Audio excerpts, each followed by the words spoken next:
ouvinte da Habla FM, ouvinte do podcast DNZ. Estamos aqui para mais um episódio. Eu sou a Roberta da Trindade. E você sabe, né? DNA é como você nasce, DNZ é como você se torna, o que você decide se tornar.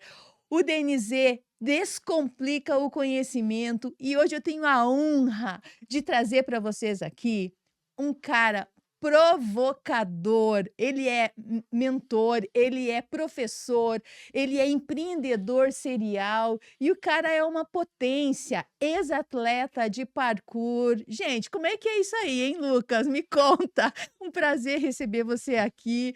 É uma honra. Cara, você traz uma energia tão grande, assim. Primeira vez que eu te conheci, você iluminou os espaços. Como é que é isso aí, Ah, hein? Alguém eu já te disse isso antes? Acredito que sim, né, porque você mobiliza multidões aí nas suas palestras. não, eu fico lisonjeado mesmo. Obrigado pelas palavras bonitas, obrigado pelo convite de estar aqui. Amei o conceito, o conceito de DNZ. Acho que você vai falar um pouquinho mais depois disso, mas eu tô amando estar aqui. Legal estar com vocês também que estão nos ouvindo, e vai ser um prazer poder trocar. Começo realmente, fiquei até vermelho com suas palavras. Eu tenho trabalhado com palestras e treinamentos mais diretamente há algum tempo, mas eu falo há muito tempo. Uhum, A minha trajetória começou como professor e atleta de parkour, e eu sim. comecei falando sobre isso, esse esporte de pular muro, fazer acrobacia, saltar de um lugar para o outro. E ao longo do tempo eu fui descobrindo que o que eu aprendia naquela prática era mais profundo do que simplesmente o movimento. E aí eu comecei a me conectar com o fato de eu ter medo e ter que lidar com o meu medo, de como eu encontrava coragem em mim, como eu lidava com a minha ansiedade, como eu lidava com testar, testar, testar, errar e levantar e fazer de novo. Então, tive muitos aprendizados no esporte que eu trouxe para a vida. E depois desse primeiro empreendimento, que foi uma escola, uma academia de parkour, eu acabei me conectando com o universo das habilidades comportamentais, que estão totalmente ligadas ao que Uhum. eu acabei de comentar sobre lidar com o medo, sobre lidar com a falha, lidar com os nervos. E eu descobri que o pessoal do mundo corporativo tinha um nome para isso, que eles chamavam de soft skills, Uhum. as habilidades comportamentais. E aí eu falei, como pode? Tem todo um campo de estudo que supostamente vai me ensinar a ter mais carisma, vai me ensinar a ter mais coragem, vai me ensinar a ter mais produtivo, e ninguém nunca me falou sobre isso, ninguém nunca me ensinou sobre essas coisas, nem na faculdade, nem na escola, em lugar nenhum. Todas essas coisas eram aquelas que a gente olhava e falava: não, tal pessoa é assim, tal pessoa nasceu carismática, tal pessoa Uhum. nasceu corajosa, tal O pessoa. DNA, o tal do DNA. É, a gente Aham, atribuía ao talento. aham. E aí, quando eu conectei, eu falei: opa, peraí. Acho que tem um talento, tem um traço que a gente pode trazer ao mundo desde sempre, mas essas coisas são desenvolvíveis. E aí eu me encantei. Eu falei: "Se isso aqui é aprendível, eu quero aprender e quero poder ensinar". A gente já vai falar tudo sobre isso, mas antes eu quero perguntar uma coisa para você. Você era uma criança travessa? Eu não. E aqui talvez o pessoal duvide um pouco, mas eu era extremamente medroso. Eu fui criado quase dentro de uma bolha, assim, do tipo: "Desce daí, você vai se machucar, não faz esse tipo de coisa agora". Então eu era uma criança que eu tenho muitos irmãos mais novos e tenho várias primas mais novas, então eu Uhum. sempre fui a pessoa, a criança responsável pelas outras crianças que estavam fazendo bagunça. E mas na minha adolescência virou uma chave e eu falei: "Não, agora eu quero começar a me aventurar". Tá, então E a pergunta que não quer calar, essa foi o parkour foi a vingança do o Lucas. parkour foi a vingança, exatamente, o parkour foi a vingança. Eu acho que foi olhar pra mim mesmo, olhar para os meus pais e falar assim: "Olha, você pediu pra eu descer dali, agora meus amigos falam: 'Sobe lá que vai ser legal'". E aí eu fazia isso, então acho que foi essa vingança mesmo, esse retorno. Brincadeiras à parte, o parkour é um esporte muito sério, né. Eu imagino que, eh, você deve ter caído muitas vezes e se levantado muitas vezes. Hoje você olhando, né, para o parkour, que lições você traz desse esporte? Que o Olha, que o Lucas se tornou depois de ser um atleta de parkour?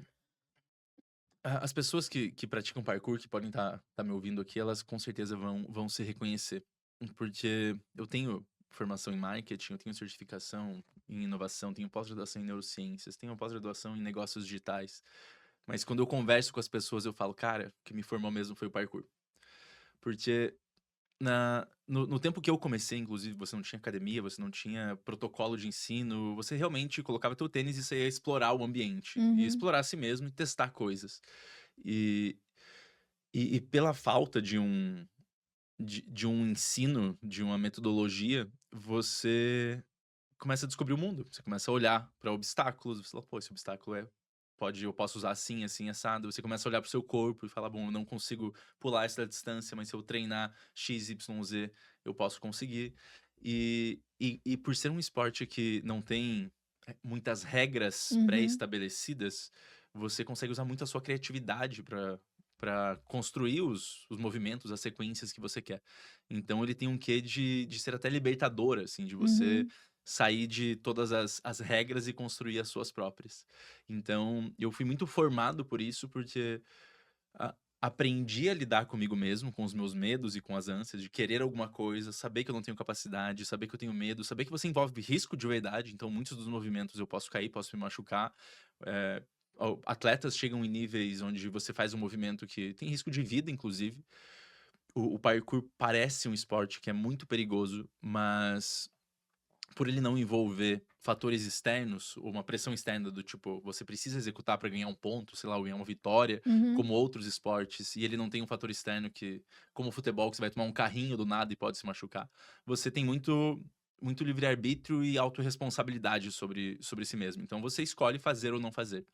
E, e, a- e as lesões são até que raras, incomuns. Elas acontecem, as pessoas se machucam, mas quando você trabalha com prudência, você Uhum. consegue escalonar os desafios de maneira que você consegue se proteger nesse processo também. Eu imagino que no parkour, né, assim como nos negócios, são processos. Você não começa pulando 2 andares de um prédio, né. Exatamente, Vo exatamente. E você e você nem sei se começa. e nem sei se essa altura também no parkour existe. Não, existe, existe. O Aham. pessoal faz de tudo, assim, do Uhum. tipo, eu já não pratico mais como antes há muito tempo, né? Acho Sim. que 8 anos, pelo menos. Aham. Apesar de eu ser muito próximo da comunidade de amigos, Uhum. de praticar vários outros esportes. Mas você pode fazer um parkour em linhas no chão, onde você simula um ambiente, mas usa o seu corpo para se movimentar, para explorar o ambiente, para explorar tua força, tua mobilidade, tua potência. E você vai escalonando isso até outras alturas. E isso Uhum. é uma progressão lenta mesmo. Se você quiser pular a etapa, você vai cair, vai se machucar. E, e você aprende rápido, tá? Porque ninguém quer cair, ninguém quer se machucar. Então, realmente, você consegue escalonar bem as coisas e começar um passo depois do outro, para depois começar a se colocar num risco que talvez até para você nem pareça risco. Que a Uhum. pessoa fala: "Não, eu já fiz isso aqui tantas vezes que para mim tá muito sob controle". Então ela consegue isolar várias variáveis que alguém que tá olhando de fora fala: "Meu Deus do céu, e se bater um vento? Meu Deus do céu, e se tiver liso? Meu Deus, e se ele não tiver força?". A pessoa que tá praticando na hora, ela já tem todas essas variáveis controladas na cabeça dela antes de testar alguma coisa. Uhum. E no mundo das empresas, a gente também olha dessa maneira, né. É fácil ver, às vezes, uma entrevista de alguém dizendo como ele tá numa empresa de, sei lá, que fatura quantos milhões de dólares, quando você ainda tá no processo de MEI e construção da sua própria empresa. E é claro, é inspirador você olhar para essas pessoas? Pode ser, mas talvez o teu próximo passo é entender como você ganha R$ 5.000 a mais, não R$ 25 milhões a mais. E são universos diferentes, né. É isso que eu quero que você ajude a gente hoje, Lucas. Você é um cara super jovem, mas já foi responsável, né, um dos cofundadores de empresas, que foram sucesso, que foram vendidas, enfim. Você é um cara que, como eu falei no começo, é um provocador, né, porque você nada um pouquinho contra a maré também em alguns conceitos, em algumas Uhum. coisas. Então eu quero que você nos ajude hoje, né, eu tenho certeza que tem muitos empreendedores que estão assistindo hoje o nosso programa. Como começou o Lucas empreendedor, né, o Lucas empresário, visionário? Tá. Hoje, eu trabalho como professor, palestrante, treinador e empreendedor do que eu chamo do profissional do agora, Uhum, tá. Então hoje eu ajudo profissionais a estarem mais presentes no contemporâneo, no que a gente está vivendo hoje. Então, das 2 empresas que eu tive, que acho que foram as que mais tiveram projeção, foram a Profissas, que nasceu basicamente com a intenção de desenvolver habilidades humanas nas pessoas. Então a gente realmente fazia esses cursos de como vencer a timidez, como ser mais produtivo e levava isso para as pessoas, para elas trabalharem às vezes dentro de si num processo de autoconhecimento ou num processo ferramental de como elas lidam com um processo ou com uma conversa difícil. E depois de alguns anos liderando essa startup, eu fui convidado para ser CEO de uma outra startup focada em inovação, chamada Triple A Inovação, que foi fundada pelo Ricardo Amorim, pelo Alan Costa e pelo Arthur Igreja, que tinham projeção nacional já no mundo dos Sim. executivos, e me colocou num outro universo, que eu estava falando com o Uhum. pessoal que era mais que estava no modelo de Inici entrada do iniciante, né. mercado de trabalho, Uhum. e de repente eu comecei a falar sobre inovação, futuro, tendências, tecnologia, para tomadores de decisão de empresas gigantescas. E e aí quando eu chego lá para ensinar inovação, para fazer se fosse a curadoria, fosse a produção desse conteúdo também, eram 2 empresas de educação, então basicamente o que a gente vendia é essa transformação, como a gente propõe esse conhecimento, mas eu percebia também que quando se tratava de inovação, o que travava geralmente era o comportamento.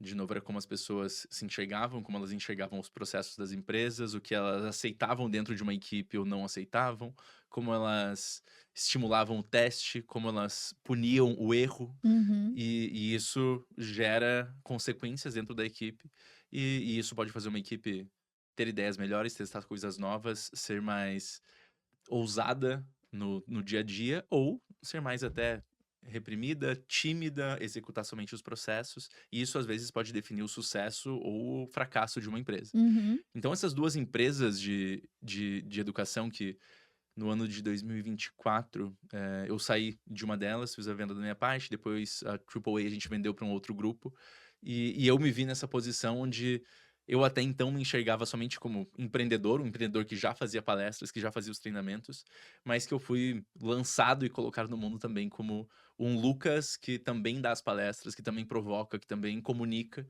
e aí colocou me me o mundo me provocou para estruturar essas ideias, para ajudar as pessoas a se transformarem nesse processo. Gente, assim, olha, eu tenho visto, né, seus trabalhos e tudo mais, e a impressão que dá quando a gente olha você palestrando, esse cara nasceu com isso, ele é talentoso mesmo, né. Eh, em que momento 2 perguntinhas em uma, em que momento da sua vida você percebeu que as pessoas paravam para escutar o que você dizia? E quanto desse seu lado palestrante é DNA e o quanto é DNZ? É é um processo terapêutico isso aqui, tá, porque dá pra gente abrir muitas camadas, né. Mas eu sempre fui uma pessoa que eu gostei de entender a teoria por trás das coisas, ou por que isso aqui acontece, isso aqui tá conduzindo pra onde. Eu nunca me satisfaço com a primeira resposta, assim, então eu tento perguntar: "Tá, mas o que fez isso acontecer?". É a criança do porquê. "Mas por quê? Mas por Uhum. quê? Mas por quê?". E e eu gostava de estudar e explicar essas coisas também. Então, talvez, quando eu olho pra trás, eu me vejo uma pessoa tímida, eu não era a pessoa que ocupava os espaços, a criança popular que sai falando, mas eu era uma criança que também gostava de ler muito, estudar muito, tinha uma facilidade para explicar algumas coisas. E e eu acho que eu me encontrei na primeira aula de parkour que eu dei, que foi um processo de começar como atleta, e aí as pessoas começaram a convidar a gente pra escolas Uhum. em Curitiba lá, falando assim: "Lucas, você pode ensinar isso para os adolescentes aqui no ensino médio?". E aí vinham vários colégios convidando a gente para começar a dar essas aulas. E aí começou a vir reportagem da Globo, de SBT, convidando para "Ah, você pode contar um pouco pra gente?". E ali eu comecei a me descobrir comunicador, me descobri alguém que conseguia expressar. E quando eu comecei a ver a transformação nas aulas, uma pessoa que não conseguia fazer alguma coisa, não conseguia fazer um salto, e aí ela treinava e você refinava, dava uma dica ou outra pra ela, dava um feedback que era um pouco mais estruturado, e caiu uma ficha pra ela, e ela conseguia, aquilo me começou a me transformar. Eu falei: "Nossa, Viciante, né. isso aqui é incrível, é com Uhum. isso aqui que eu quero trabalhar". Então ali eu comecei a me descobrir um professor, alguém que gostava de facilitar esse processo de desenvolvimento. Uhum. Tanto que eu saí desse universo do parkour, mas, a educação que foi meu empreendimento, ele não saiu de mim, né. Que meu próximo empreendimento acabou sendo uma escola, aí já no universo corporativo, e depois uma outra escola, mais de inovação e tecnologia. E hoje eu trabalho diretamente com palestras e facilitações, que basicamente é traduzir uma coisa que é clara para mim e que às vezes está acontecendo no mundo, está acontecendo para as pessoas, mas que para você, para alguém que tá fora, ainda é muito complexo. Então esse processo de conseguir trazer a inspiração para mostrar, olha, isso aqui é interessante, isso aqui pode te ajudar, e não é tão distante quanto você pensa, tentando quebrar esse degrau para a pessoa conseguir aplicar na vida dela ou entender aquele conceito. A gente está buscando cada vez mais conhecimento e você vem e diz assim: "Tá, você está buscando bastante conhecimento, mas não é ele que está te deixando confuso?". O que que é essa tal obesidade intelectual que você fala que você tem Tá. falado, ô Lucas? É tanta coisa, Rô, que eu vou tentar quebrar esse Uhum, conceito para a gente entender melhor uhum, o por que estamos onde estamos. Parte da minha experiência é justamente trabalhando com inovação e tecnologia. E a gente vive numa fase onde a gente nunca teve tanto acesso à informação, a gente nunca teve tanto acesso às respostas teóricas das coisas. Então a gente joga no chat ChatGPT, ele dá a resposta. uhum. Se a resposta não é suficiente, a gente joga para um vídeo no YouTube, enxerga alguém ali que está entregando aquele conhecimento. E, e o conhecimento está extremamente abundante, ele não é mais um problema nas nossas vidas. Só que eu e você, nós crescemos na escola tratando o conhecimento como o grande ouro do universo, Sim. tá? Então você estuda para essa prova e você decora e você vai bem nessa prova para você passar de ano, no que vai ter mais provas e vai ter mais conhecimento para você estudar. E quando você foi na faculdade, conhecimento, conhecimento, conhecimento. Quando você chega na empresa, tem um job description, ó, você tem que conhecer dessa área para você executar XYZ. Mas a gente é muito apegado ao que eu sei. Uhum. Nas empresas, a gente valoriza a pessoa pelo título, né? Tipo, ah, esse título aqui ela sabe muito. Meu Deus, ele é PhD, ele é doutor nisso. E aí a gente. E aí a gente entrega um valor para essa pessoa, a gente coloca um valor nela através do conhecimento que foi validado. E isso é importante que a gente valide conhecimento e que a gente trate-o com o devido respeito.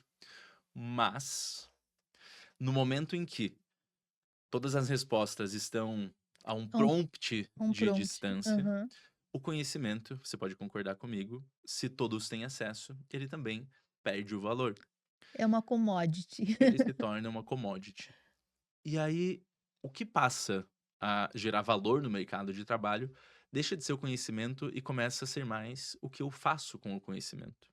E o que eu faço com o conhecimento entra justamente naquela palavrinha que eu coloquei no começo, que é um comportamento. Então, é como eu me comporto no mundo usando os meus conhecimentos muito mais do que simplesmente o que eu sei. E o que eu chamo de obesidade intelectual é da mesma maneira que você tem o acúmulo de calorias que não são gastas e a gente as acumula, e isso pode gera vários outros malefícios pra gente, prejudica a gente em outras áreas. O acúmulo de conhecimento, ele é prazeroso também. Assim como o açúcar, como o fast food, ele é prazeroso, o acúmulo de conhecimento, ele é interessante. Seja num vídeo no TikTok, aí a gente tem que entrar em outra alçada, né, porque não Uhum. é só o conhecimento, mas simplesmente trazer esse conhecimento para dentro, ele é importante. Mas ele tá longe de ser tudo. Porque o que passa a importar é como a gente coloca esse conhecimento em movimento. E colocar em movimento é afetar o mundo real através desse conhecimento. Se eu afeto a vida de uma pessoa através de uma ideia, de uma inovação, ou através de um procedimento, de um protocolo que eu crio, se eu afeto a experiência do meu cliente, se eu consigo traduzir esse conhecimento em mais eficiência para minha empresa.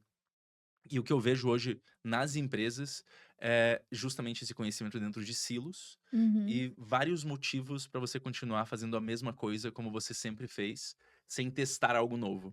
É interessante, isso que você está trazendo, né, porque se poderia dizer a gente poderia dizer que a gente está saindo da era do conhecimento para uma outra era? E qual Sim. seria essa era? Sim, até nas palestras eu tenho exatamente esse slide, tá? Uhum. Que a gente sai da economia do conhecimento e começa a entrar na economia do comportamento.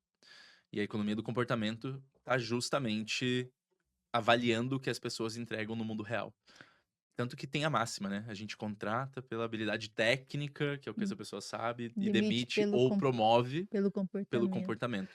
E como sair dessa posso até dizer dessa inércia, né, ou desse lugar confortável que é ter o conhecimento ali, saber o que mas existe uma diferença entre você saber e você implementar, em você fazer, que é a gente conhecia lá na administração de 1990 como o chá, né, o conhecimento, habilidade e atitude. Aham. Como sair disso, dessa, vou dizer inércia, vou chamar de inércia, Lucas? Legal. Acho que a gente pode inclusive usar essa era do conhecimento, de tanto acesso, como gatilho, como nosso motor para começar a se mexer. Qual que é o grande desafio hoje? A gente tem tecnologias que estão ficando mais inteligentes bem mais rápido do que nós. E, ao mesmo tempo, pelo fato de a gente acessar todo esse conhecimento, nunca foi tão fácil, né? Eu aprender uma coisa nova, eu adquiri um conhecimento sobre como eu posso implementar algo, como eu posso aprender algo novo, como eu posso ganhar dinheiro, ficar sarado, viajar, tudo está à disposição. Uhum. Só que ao mesmo tempo que a gente tem acesso a todo esse conhecimento, e olha isso que doido, a gente nunca teve acesso a tanta conveniência. Nunca foi tão fácil acessar conhecimento, nunca foi tão fácil a gente pedir uma comida e chegar na porta da nossa casa, nunca foi tão fácil me locomover, porque eu peço um Uber, ele me leva em 5 minutos para qualquer lugar. Alexa, apaga a luz. Alexa, apaga a luz, exatamente. Então a gente tá com tudo tão fácil que o difícil começou a ficar mais e mais difícil. E aí, pra mim, o grande remédio pra essa era da conveniência que a gente vive é a atitude. E aí a nossa atitude em relação à mudança, ela precisa mudar. E quando eu falo de atitude, essa atitude na era da conveniência, ela passa a ser mais importante, porque ela exige que eu esteja olhando para o mundo e pensando que mudanças eu quero ver no mundo ou que mudanças eu quero ver em mim mesmo. E você precisa ter uma base de conhecimento para, quem sabe, conseguir agir perante esse norte que eu tô construindo do meu futuro, de para onde eu tô indo. Só que você precisa especialmente do primeiro passo. As pessoas sabem, elas já compraram 30 cursos sobre Uhum. como fazer o que elas querem fazer. E Elas 29 sabem. estão lá, sem acesso. É, 29 estão sem acesso, exatamente. Ela não tem curso que a pessoa compra e que ela nunca acessou. E Uhum. eu já fiz isso, não tô nem julgando vocês que estão vendo, tá. A gente faz isso, Quem nunca? porque o conhecimento tá fácil. Agora a grande questão é como a gente quebra o que a gente tá vendo de futuro, do que a gente quer para o nosso futuro em vários micropassos para começar a caminhar, para começar a se colocar em movimento. Uhum. E aí a nossa postura em relação às coisas tem que mudar. Porque a gente tem que virar uma chave na nossa cabeça de que a gente sai desse universo onde a gente aprende, aprende, aprende, aprende, aprende, aprende, aprende, aprende, e aí alguém vai te dar um ok para você poder fazer algo, e Uhum. a gente começa a entrar num universo onde a gente aprende e faz algo pequenininho. A gente aprende e faz algo pequenininho. A gente aprende e faz, aprende e faz, aprende e faz. E enquanto a gente faz, a gente tá aprendendo. Enquanto a gente tá aprendendo, a gente tá fazendo. E essa pessoa que era um validador de conhecimento, em muitas áreas a gente precisa desses validadores ainda. A gente vai precisar na medicina, a gente vai precisar dentro das empresas, a gente precisa de pessoas que conseguem olhar para te dar um ok se aquilo está funcionando ou não. Ou o mercado mesmo vai olhar e vai validar se aquilo funciona ou não. Mas a gente não pode mais terceirizar essa responsabilidade de outra pessoa dizer pra gente quando a gente pode agir ou não. A gente precisa tomar essas rédeas para começar a se colocar em movimento antes de achar que tá pronto. Porque outra coisa que acontece é que o mercado tá mudando tão rápido, os conhecimentos mudam tão rápido, que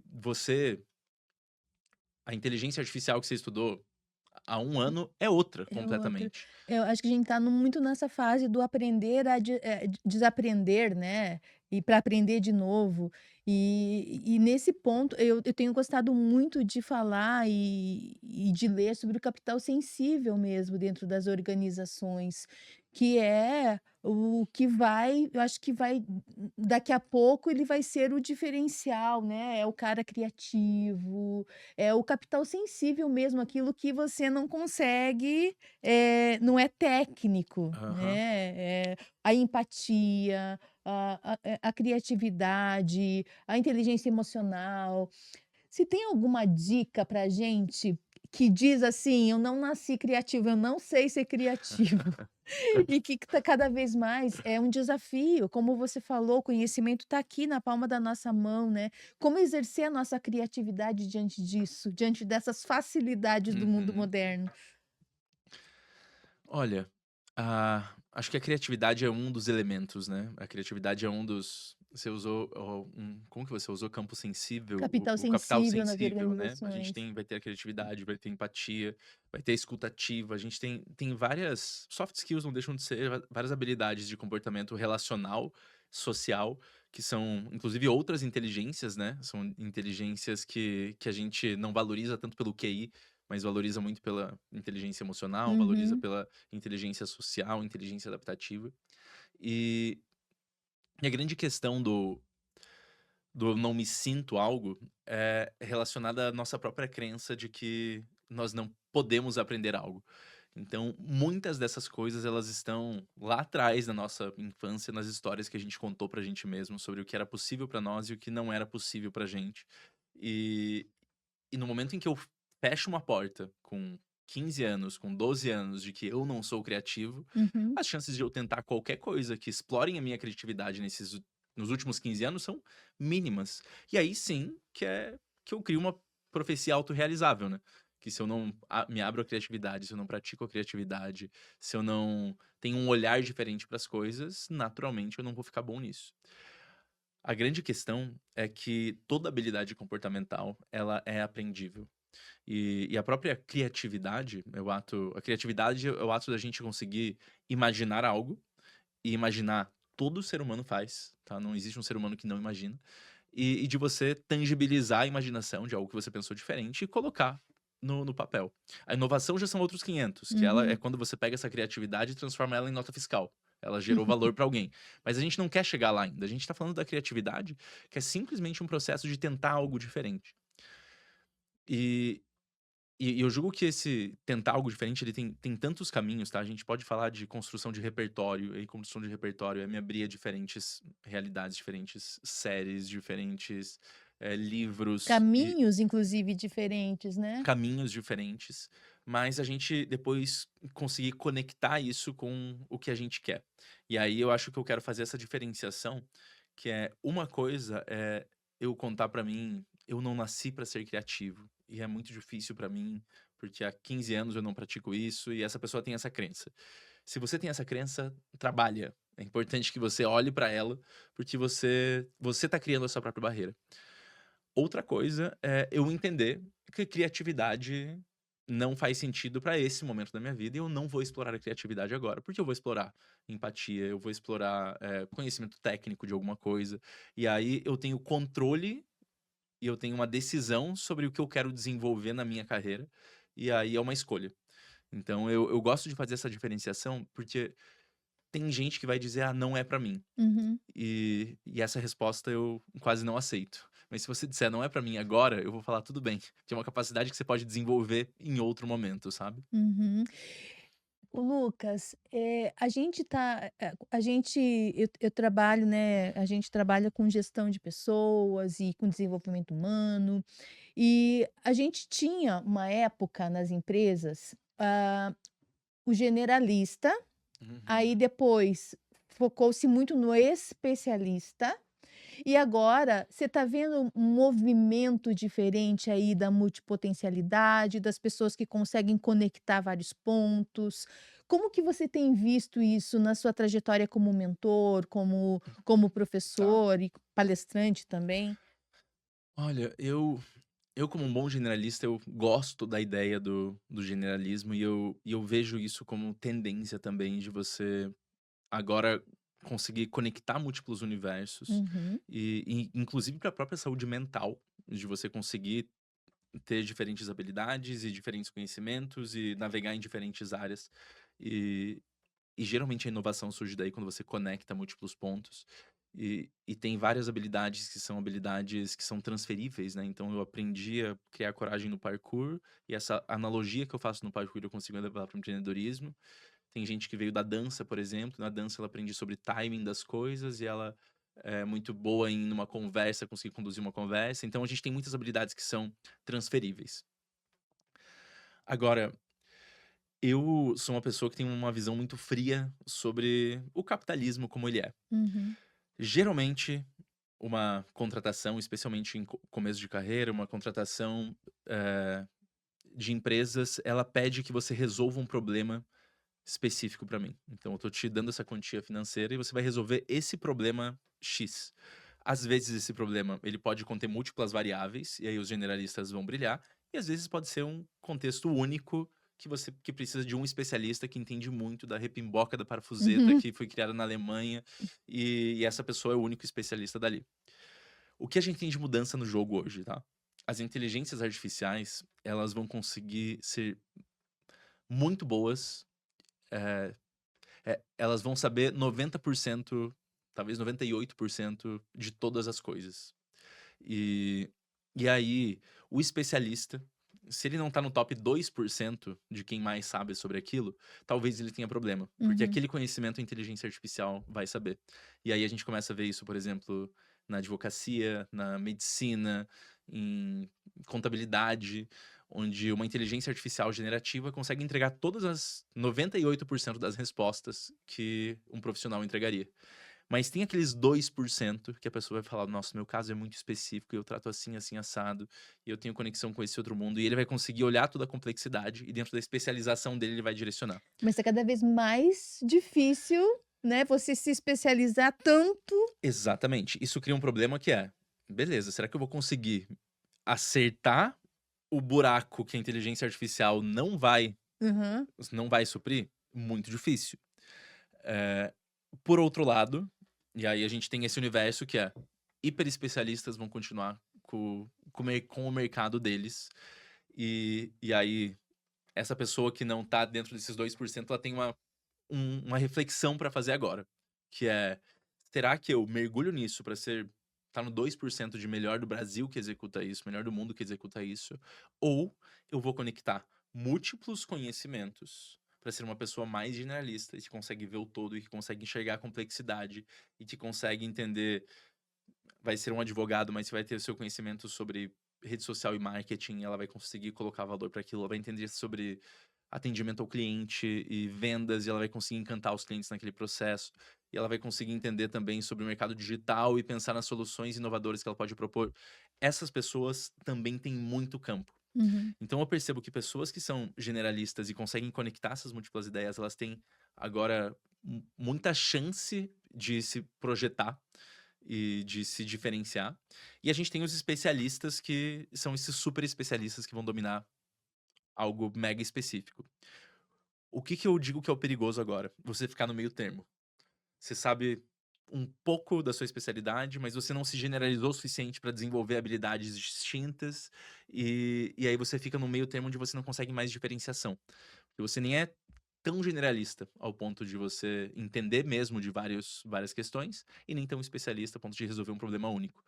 E então o meu palpite para as pessoas é hoje: escolha o teu caminho. Se você prefere aprender sobre múltiplas coisas e esse conjunto de 8 coisas que você domina agrega muito valor para o teu negócio, para você, para tua vida, vai para esse caminho. E aí você é uma pessoa que faz podcast, mas você também entende de como conversar com uma pessoa, de como fazer uma venda, de como pensar no orçamento e também a parte, eh, tributária. Então, é uma pessoa que sabe um pouquinho de tudo e essa pessoa vai brilhar. Tem uma visão 360 e o pensamento complexo para poder organizar isso tudo em Exato, negócio, transformar exatamente. isso em resultado. Eh, Lucas, você usa inteligência artificial, imagino, né? Todos os dias. Hoje, ui, desculpa. Hoje, qual é a dica que você dá, tá, de plataforma de inteligência artificial para nossa audiência?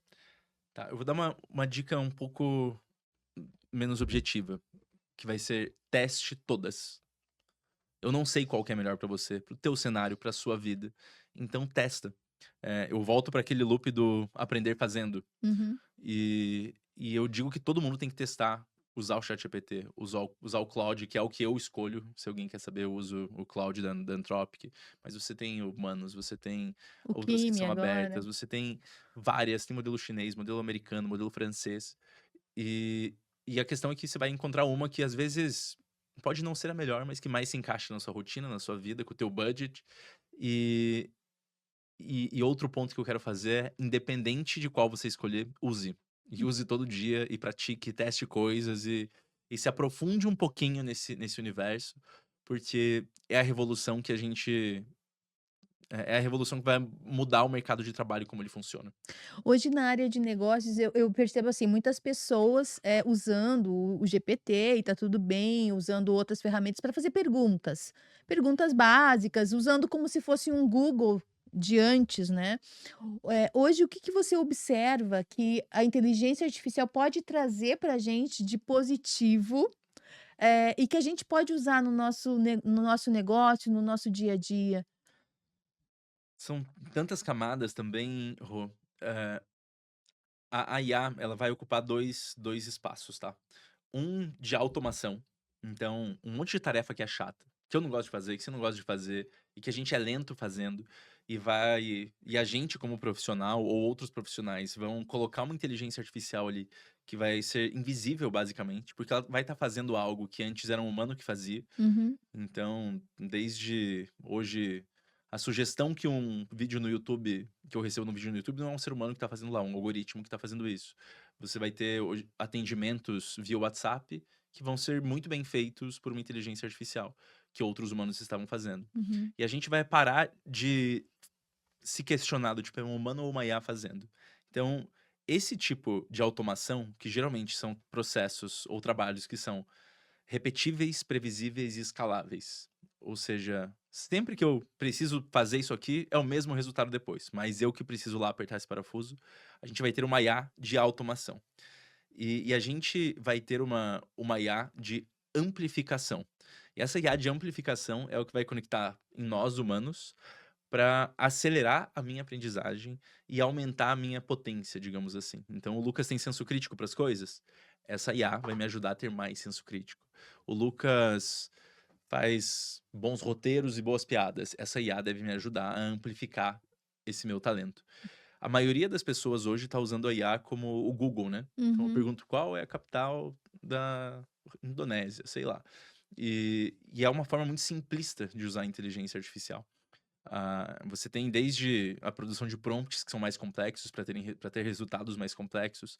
Você tem hoje agentes de inteligência artificial que executam por você várias tarefas, desde fazer pesquisa, a montar documento, a montar uma apresentação, até operar botões de mouse mesmo para fazer uma compra ou fazer uma requisição em outros sites, aplicativos ou outros sistemas. Organizar o seu computador, as Organizar o seu pastinhas. computador, as pastas, então, esse é o uso que a gente vai ter como ser humano, como profissional, de estar olhando para tudo agora que a gente faz no nosso dia a dia e pensando assim: "Isso aqui eu podia automatizar".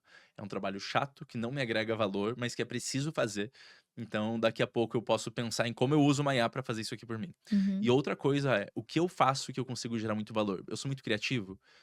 Qual IA que eu vou usar para me deixar mais criativo? Eu me comunico muito bem e eu sei fazer boas perguntas. Antes de uma entrevista, eu vou pedir para ela me ajudar a fazer boas perguntas. E aí eu amplifico, eu me potencializo através dessas IAs que têm um poder computacional e de conexão de ideias, né? E que são tokens, mas que pra gente, a gente lê como ideias, como texto, que ajuda a gente a conectar com transformação do mundo real e como a gente impacta as pessoas. Ô Lucas, onde você busca informação? Me conta. Tanto lugar. Eu leio, eu gosto de ler livro, como os incas faziam, e eu recomendo que vocês continuem lendo, tá, porque a gente tem esse hábito de tá muito fácil se perder nas redes sociais, muito fácil se perder em outras fontes de conteúdo, então eu gosto de ler. E e eu tenho múltiplas newsletters e canais do YouTube que eu consumo. Para quem gosta de tecnologia, o Twitter ainda funciona muito bem. Tem redes sociais que não são tão populares como o Reddit, que tem muita discussão lá dentro, funcionam como fóruns. Dependendo do campo de cada pessoa, da área, ela vai ter uma rede social que os nerds da área dela mais publicam conteúdo. Uhum. Então eu navego entre algumas delas, mas eu gosto muito do YouTube e e gosto de muita coisa que tá acontecendo. E-mail também eu consumo muito da newsletter, mas eu gosto de muita coisa que tá acontecendo no TikTok também. Que a minha geração já não consome tanto, mas tem muita gente boa lá, produzindo conteúdos que são densos, que tem boas referências. Que tá mudando também, né, o estilo, Exato, né, antes era dancinha, agora tá exatamente. mais no conteúdo até mais denso, né, eu acho que tem Exato, Rô. público para tudo. Exato. Você viu gente, olha, vocês têm dica agora de onde buscar conhecimento e de como transformar esse conhecimento em resultados. Aqui com o grande Lucas Riza, maravilhoso esse papo, Lucas. Antes da gente encerrar, eu quero que você traga aquela mensagem do seu coração, aquela coisa que você diria para um amigo seu e traga isso para nossa audiência naquela câmera ali. Palavra toda sua e a câmera também. Gente, o que eu posso dizer pra vocês como recado final é que todos nós temos o nosso desafio, o nosso norte pra onde a gente tá querendo ir, e a maioria de nós já sabe no fundo da nossa cabeça o que a gente quer fazer. E talvez a gente saiba até o como fazer. O que a gente precisa hoje num universo que tá tão cheio de conhecimento, tão cheio de informação, é do próximo passo. Eh, de ter a atitude de criar coragem para dar esse próximo passo, porque quando a gente começa a caminhar, a gente ganha mais clareza, a gente ganha mais perguntas, mas também mais respostas.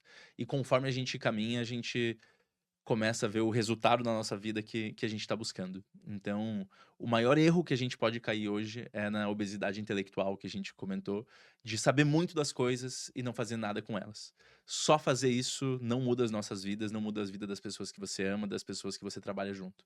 Então, faz um esforço de colocar esse conhecimento que eu sei que você já tem em movimento, porque é isso que vai conectar com o mundo real. Valeu? Lucas, além de tudo isso que vocês já conhecem e conheceram até mais hoje, e também o Speakers Nortes.